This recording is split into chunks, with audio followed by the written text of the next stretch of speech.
All right, welcome everyone. We're Semblance of Sanity. I'm Caleb. I'm Jacob. And we're here for Paranoia Agent, episode 12. Penultimate episode. Indeed. Yes. We have our police chief, Ikari, ex-police chief. Right. But, yes, he's working a new job. Yep. And, he's not doing great.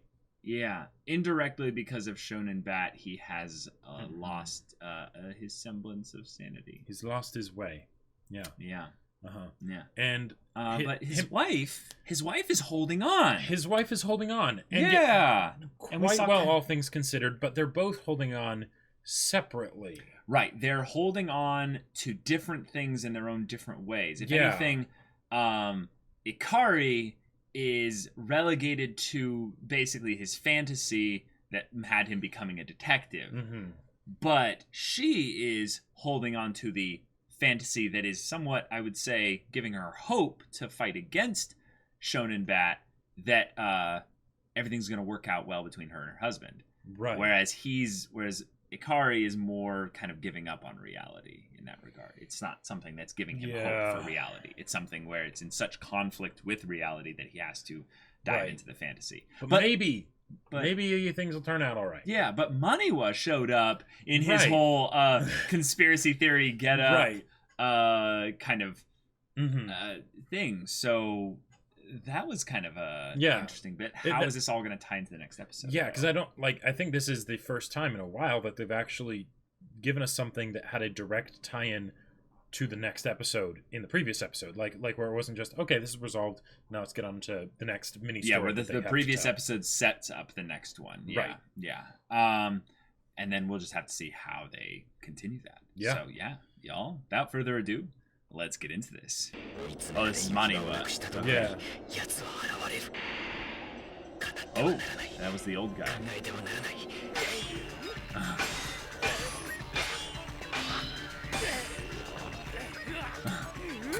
He's in a duel with this monster. Oh, that's freaky. Yeah. This is actually interesting. It's reminding me in a weird way, for a completely different reason, but it's reminding me of the Matrix. In that we have a fight that's very anime of two characters where it's more a representation of, beliefs and ideas and what have you conflicting more so than a literal, physical battle. Right. Oh no.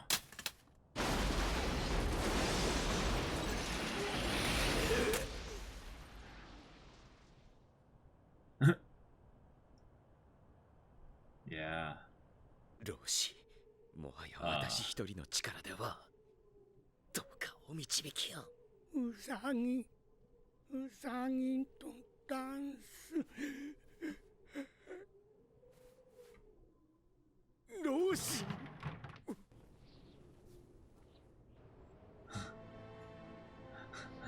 That was a pretty good exit, all things considered. I mean, depends on how literal we're taking, Yeah. So yeah. Red Batman, basically. Radar man. Jeez. Wait. What is he got on his goggles there? Oh. So that's coming full circle here. Right. Okay. どうやって奴を退けたんです。教えてください。大事なことなんです、奥さん。同じと言ったんです。あの眠そうな目をした犬と。少年バットと丸みが同じ。Oh wow. 次は可愛らしい犬のニュースです。Wow. この犬をモチーフにしたキャラクターマロミが今や社会現象となっています。都心に上がった無数のアドバルーン。わずか20分で完売しました。Oh. 一昨日の夜から並んでます。マロミ最高。お気に入りで口中マロミだらけになっちゃって。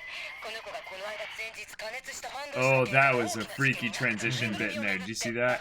Well, the people's eyes. Yeah, yeah. そうですね。安心感というか僕もどちらかと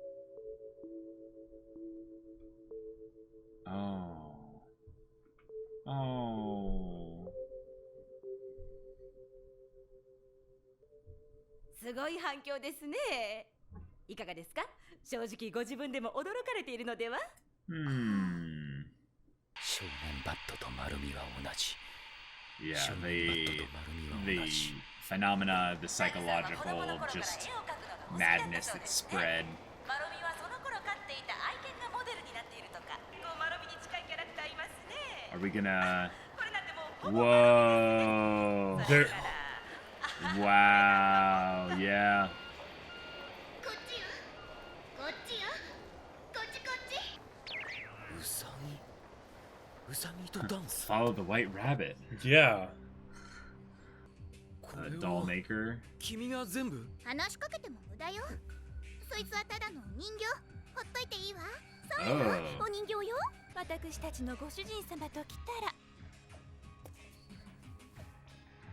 Okay. Wait, these are characters from the show. Yeah. Oh, yeah. Holy crap, you're right. 分かっていながらどうすることもできなかった。始めましょう。一体何を。謎を解くのよ。少年バットの謎。マロミと同じってどういうこと？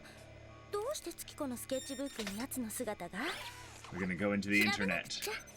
ハルタは情報収集のエキスパートなの。 This is amazing. ちょっと借りたの。 Oh my gosh. よだれものよこれ。やった。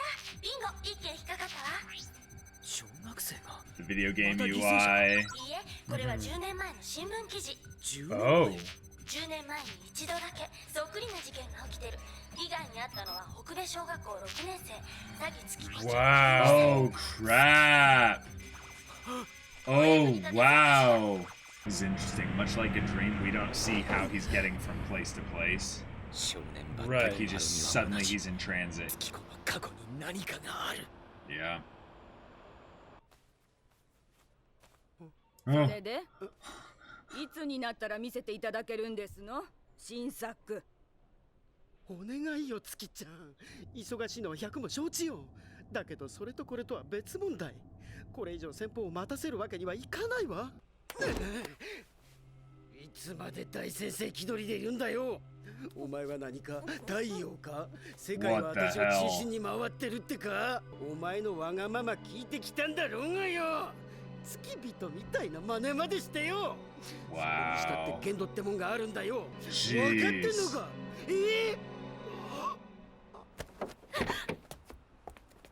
忘れてね。 Nah. 小さくお願いね。 Wow. To escape. Holy crap. Oh my god. No. Okay. Yeah. I'm not proficient in wisdom saves. Oh. The doghouse, okay.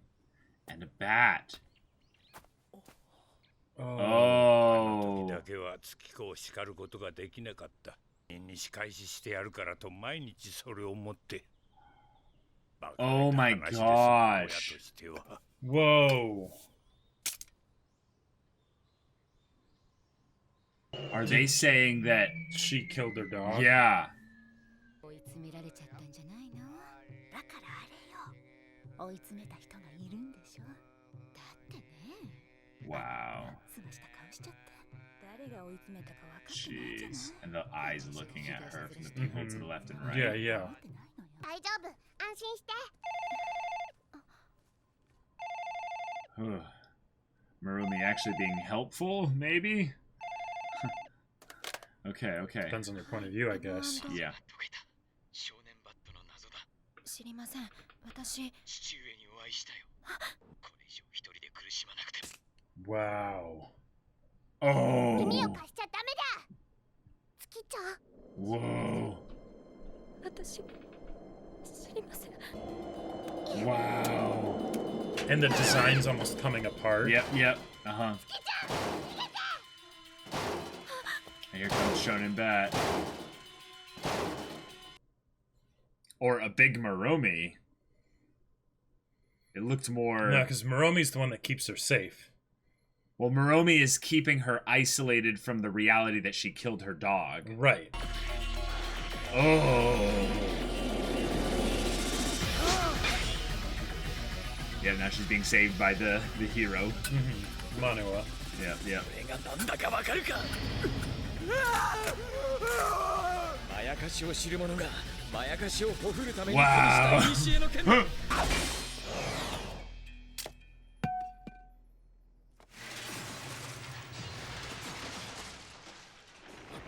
That's epic. Oh. Yeah, this is bigger than just her now. It's drawing on the psychological, you know, what have you. Oh, and now it's just a door into nothing.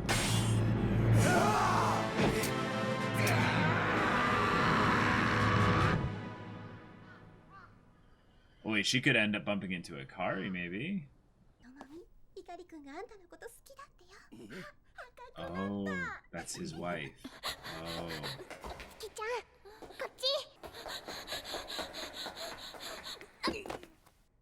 Oh, nice, nice. Oh.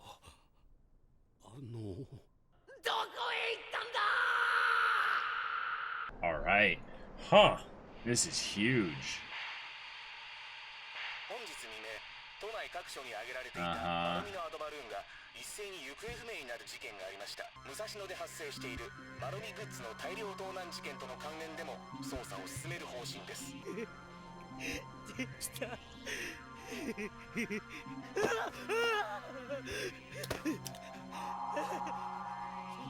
Oh. 心 What? 循環系疾患による発作、患者氏名、奥さん、お名前言えますか？ Oh, お名前、 no. 奥さん。ご利用の会をお知らせください。 Whoa. 主人のところへ。かしこまりました。 All right, we're converging all the characters. Jeez. We have a huge, huge plot reveal here. Yeah. Wow. And we got that right? Like, that was insinuating she killed the dog. Yeah. Uh-huh. And that was just her frustration, like... Well, it could either be her frustration or it could be that, like, the dog attacked her and she defended herself with a bat or something. Oh, you and know? then she broke her memories apart so that she wouldn't be guilty for that thing. Yeah, exactly. Yeah. And then the dad reinforced it by being like, "Yeah, don't worry, I'll get the attacker." For sure. Oh man. Wow. But the crazy thing is that if she sees it as being an attacker, she probably hit herself with the bat afterwards because of, yeah. Oh, that's where the beginning of Shonen Bat was. Mm-hmm. Yeah. Whoa, yeah. And it's her, but then she sees the random kid with the golden rollerblades. Right. And she's like, ooh, that kid. That's the attacker. Yeah, there's a design I can use. Yeah. Wow.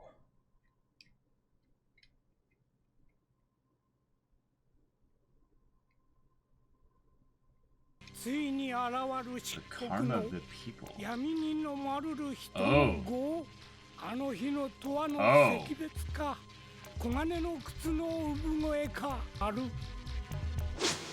Oh. Okay. Okay, the finale's gonna be like some... Gonna be whack. Some like whack. Some... Oh my god, this is a good episode to build up towards the finale. They gave us a huge bit of info here. Especially like given that a lot of the stuff that's been given to us in the previous episodes has been more abstract and more just showcasing how the things that we already knew applied to the general populace and public. Right, but as far as Tsukiko herself, yeah. Okay. So let's collect what we know, or what we're pretty certain of. She killed her dog. Yeah, it makes it seem like she killed her to dog death with a bat. Well, we don't know if it was an accident or if it was a malicious thing. The point of it was she used the bat, killed the dog, blamed herself in some way enough to where she did something. Maybe she did, like you were talking about, she hit herself with the bat so that she would forget. And told her dad. that I was attacked, and dog, he didn't believe her, but he went along with it anyways because he didn't have the heart to scold her. Jeez. Because he's a single dad, he's figuring things out, and he doesn't know, like, he doesn't really know how to be a good dad, so he's just doing this, and he's like, yeah, I'll get revenge on the attacker for you. But what I think is really important here is if we look at every probably scene with Tsukiko, they're either reinforcing one of two things. One, that she receives stimulus, I think, early on in the show, and also from this act that formulated what Shonen Bat would become, right? Yes. But also every other scene where she's doing things with Moromi, it's Moromi basically being this little familiar that basically is keeping her away from the truth. It's being like, don't go there, Tsukiko. That's scary. That's dangerous. That's painful. We don't want to think about that. And you'll only remember me as a cute little dog. Yep. Yeah. Yep. Like, we don't know if the dog attacked her, maybe even. Potentially, like, the dog could have just had a moment where it freaked out and bit her, and then she freaks out and hits it with the bat, and then she, like, you know. And it like, could also be nothing. It could be nothing. It could be, you know, like, because the dad said, I didn't have the heart to scold her, right? So that meant that she did something wrong, and he knew, because he's an adult, and that's flew into these kinds of things. That's what makes me think that when I mentioned the whole thing of like I wasn't thinking about that when I mentioned the idea that like the dog might have attacked her, but so, you know, and him being like, I think I was just too hard on her or something. It's like, oh man, so did she feel backed into a corner or something, and then just did that because she was a kid and didn't have the idea that would have consequences, that would actually like hurt the dog or something? And then there's a couple things, like there's a couple scenarios that make sense as to what they could do with how the dog no longer became a part of her life or what have you. Like, she could have accidentally like messed up something with the leash or what have you, and then it just ran away. So she, you know, panics or what have you, is like, the dog's gone. So she rationalizes in her head that the dog, you know, died or something because of an attacker. She hits herself with a bat, or, you know, there's all kinds of things that they could do. But I think if she ended up like beating a dog to death in a violent way or something like that, it would be something where it wouldn't be a scolding. It would be like a, hey, I need to take you into like therapy or something like that. You know, that would be a bit intense, I would say. But we don't know.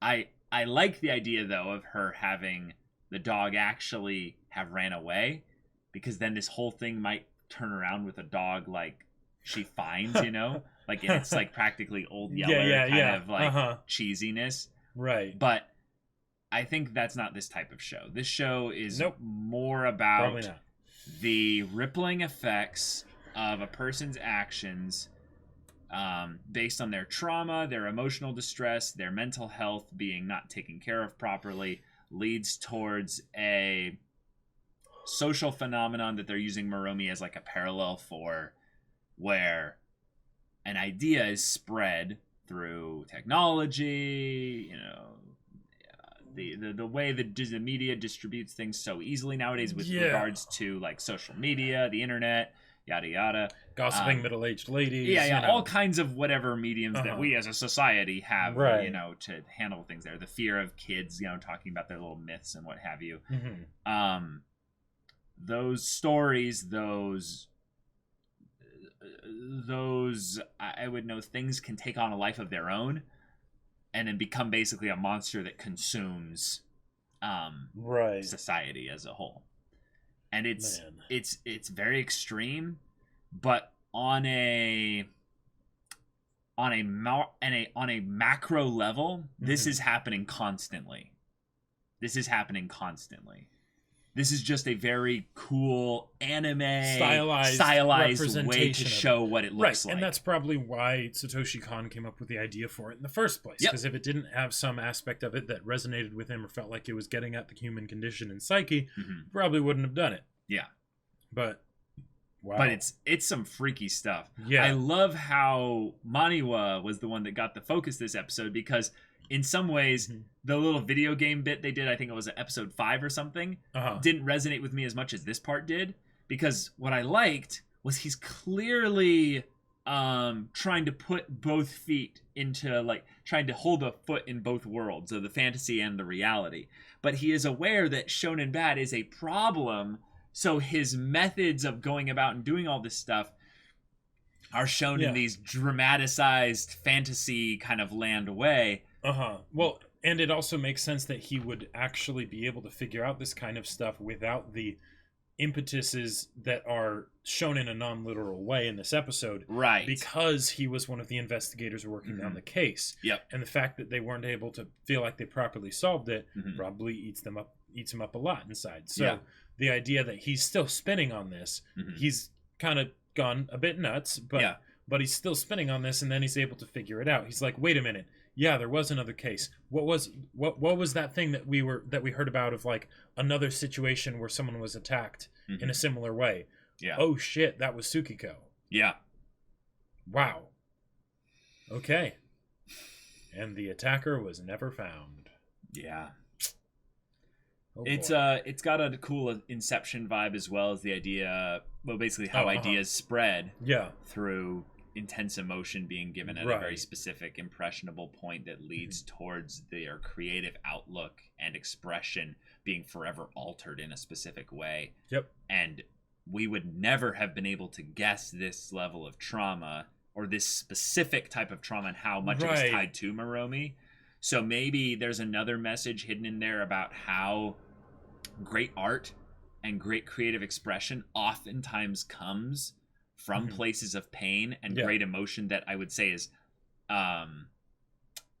often overlooked, because it's too messy for the mass market, for the masses and stuff. And yet there's something, I mean, it doesn't make up for what happened, but there is something nice about the idea that even from something as horrible as what may or may not have happened, we're not entirely sure, with Tsukiko, that from that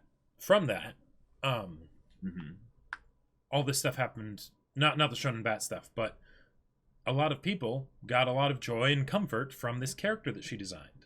Right?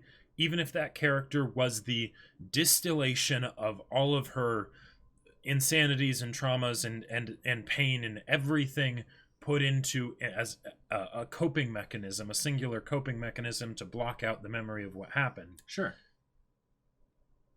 It brought joy to them. Yeah. But man. Whew. And this is why mental health is a serious thing. Yeah. Oh, take care of yourself first, and take care of everything regarding yourself, because in the same way that you want to make sure you're eating properly, or you might change the oil in your car or whatever, make sure that your internals are good, are being handled. Yeah. Because if you're not, no one else is going to do that for you. And it's something that can sit and fester and determine your life direction for decades. And Tsukiko here is a dramatic example, and while it's probably closer to just a decade, she is living in a prison. She is completely trapped. She needs to be set free from this. Problem is that damage is already done. Setting her free won't save everyone magically. You have to live with the fact that in some ways this wasn't fully her responsibility, yes, of spreading this to being at this extreme. I think Satoshi Kon is being very topical in that there are a lot of specific things that we encourage in this society that lead to these things being easier to spread. We do not check ourselves in a lot of ways. We do not do kind of the responsible thing by, double checking on rumors, like actually like doing our own investigative work, being, I would say, having a healthy level of skepticism. We are constantly consuming messages and stuff without actually thinking about what levels of potential brainwashing we're actually going through in the midst of that. And no, this isn't to turn you into a conspiracy theorist in any way, because there's a lot of things out there that are great that we're, having the benefit of because of technology. But take care of yourself and you know, think about what you're receiving as your input, because your output is directly affected by your input. Right. One of the things that the idea that that she potentially killed her dog and the level that kind of instability would bring into as far as recontextualizing what's happened in the series. Yeah. If you think about it, when this started, right, she felt backed up against the wall. Right. And she's had that multiple points over the course of the series. Yep. Both at the beginning, then with the reporter guy later when he was asking her questions, and again here. Now, all of those situations and things that happen could be as literal as they were. Right? Yeah. Which makes a lot of sense why she may have been the one doing those things to those people as a defense response of, you know, like they actually were beaten over the head, or they actually did crash their car into something, or whatever, right? But there's also the idea that since we have a lot of unstable perspective characters, right, unreliable narrators, that doesn't necessarily have to be how the people were acting in a literal fashion. Yeah. But that's how it came across. Right. Right? And the idea that they from the perspective of the other people, because you know, because when you have someone that's like your mid-level management boss that's grabbing you by the throat in your car, right? That's crazy, right? That's extreme. A mid-level management person, what might actually be happening is they're actually just kind of getting on your ass a bit of like, come on, we need to do this thing, like you know, you made a promise, you know, we need to have trust and all this stuff in order for this to work. I mean, he's directly affected by Shonen Bat in a way as well, so this definitely happened in terms of the thing there. But I like where your theory goes. I'm saying it doesn't have to have directly be happening, because I know what you mean. I'm saying it's most likely it's what is directly happening, and this is a story, so it's using extreme examples anyways to get at, you know, real things and whatnot. But the idea that, like, as just a mental check of, you don't know necessarily how your actions are being taken by another person. Yes, that's true. Right?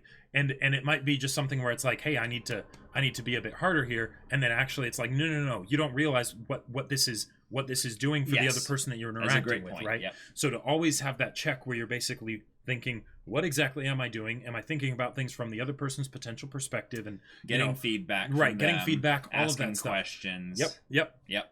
Right, because otherwise, yeah, you don't know. You really don't know. Yeah, and I thought you were going to go all the way with this, because that's another kind of wacky theory I've had in the back of my mind, is how much of this is actually even really happening, and all these characters are basically a stage actors on the play of her own internal mind, trying to basically reconcile with the whole thing.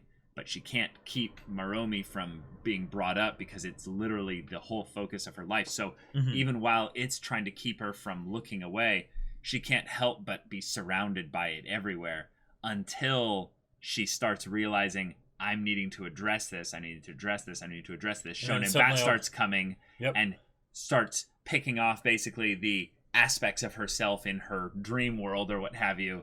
And then now that we're headed towards the end, it's all consuming. It's not going to be able to be stopped. Well, and also, it's going to destroy everything unless you're able to basically reconcile and take responsibility. Sure. Acknowledge the pain of the past and just remove its power over you. Well, and if we notice, once she sees the bat, right, the actual bat, right, then the Maromis disappear. Yes, now she still runs away, but the next day it's like, oh, they all instantly just vanished. Of course. How'd that happen? How'd that happen? I wonder. Good catch. That's not that wasn't something that just happened for the sake of it happening for a cool effect, right? There's intention behind that. This is Satoshi Kon we're dealing with exactly. here, And even if the reason is slightly different. Well, and even if the story itself doesn't necessarily have internal consistency within itself as a story, with the with how the things, the more symbolic representations of things connect with each other, there's very much internal consistency within them. So, yeah. Especially when it comes to Tsukiko, Maromi, and Shonen Bat. Yep. Like, a lot of that stuff is where I think Right. this whole thing was kind of told to us rather early on in the show, was, I mean, I think we were pretty close to getting at the true vibe of everything rather quickly. Yeah. But there was so much obfuscation regarding how literal we were supposed to take things. And the amount of exploration that Satoshi Kon wanted to do with these concepts that get generated. Because with... In some ways, you could say then that what's the point of all the episodes that don't revolve around Tsukiko, right? Yes, because that's a good point. Because she's the main character, so and since a lot of this is all revolving around her psyche, what relevance do the episodes about Ichi have? Like what do those situations come into play? And maybe they don't for her in particular, but the idea that the situation that she's going through, while it is an extreme example and whatnot, there are other people that are going through their own different situations that are of a similar nature, right? Yeah. And because of that, there's when she makes up Shonen Bat, it doesn't just stop with her, right? While it maybe needed her to potentially actually beat over the reporter dude over the head with a bat or something like that, then everyone else, because it's a phenomenon now, because there's a name to it, there's an anchor, a hook that they can put their coat on, right? Yeah, it's taken life and become a story. Exactly. And then suddenly people are like, yeah, I know there's those parts of that within my life, and they just sort of join the cause.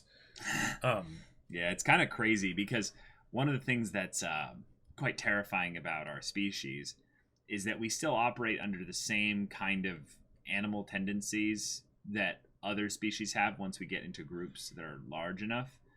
We basically have mob mentality, because once you are operating on a group number where the numbers become something you can't count feasibly, your survival mechanisms, I would say, almost kick in to making sure that you never do anything against the group. Right. So when the group... They'll tear you to shreds. They'll tear you to shreds. And that's the thing. It works both ways. Yeah. It's I surrender to the will of the masses in that regard, but also you perpetuate the thing of the masses, so therefore you can't have anyone actually breaking off, otherwise they could threaten your status within the group, and then you get some really creepy things happening that might have all started with just one person, one very unstable and they person. might have even meant to do that, it doesn't usually I would say come from such a simple origin.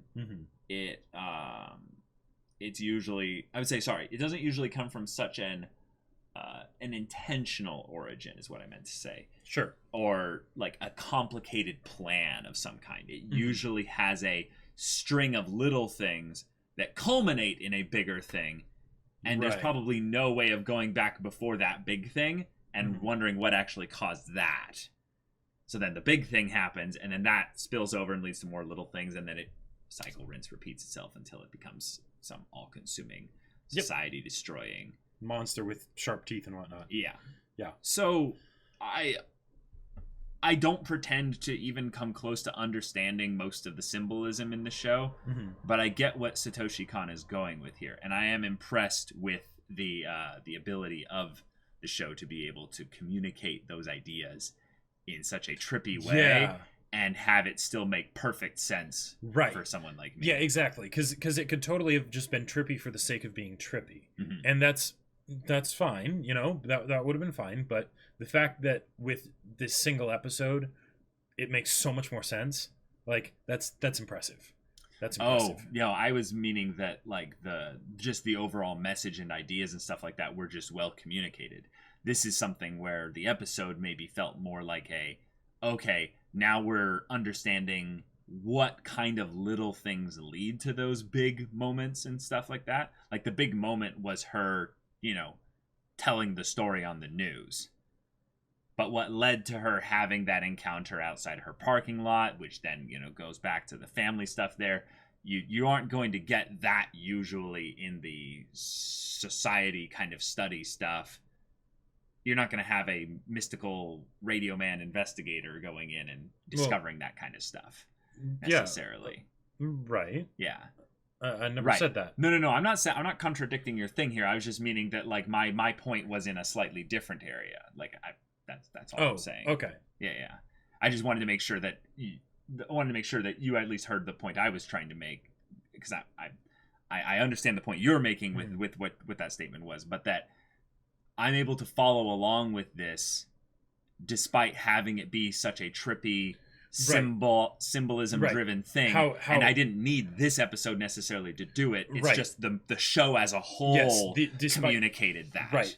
Despite the blatantly unrealistic moments that it has, it's very clear and realistic with the things that it communicates through those things. Right. Yeah. Exactly. Yeah. Mm-hmm. So, y'all, that's the penultimate episode. Yep. Really good. A very, very surprising reveal of giving us this info. It's also awesome that how much it was foreshadowed in a lot of ways. But yeah, there you go, y'all. Paranoia Agent episode 12. So if you want to see the next episode's reaction and discussion right now, though, go check out the link in the description below for our Patreon. You can get on early access there. You can watch full-length reactions there. And all this comes with Discord access. So you can chat with us and the community there about these shows, about anime in general. And you can also talk with Jacob about the book that he wrote. That's right. I wrote a sci-fi novel. It's called Battle Lines. It's available in both hardcover and ebook on Amazon. Link in the description. Go check it out. Yeah, so if any of that interests you, we'll see you there. But until then, we're Semblance of Sanity. I'm Caleb. I'm Jacob. And we'll see you all next time.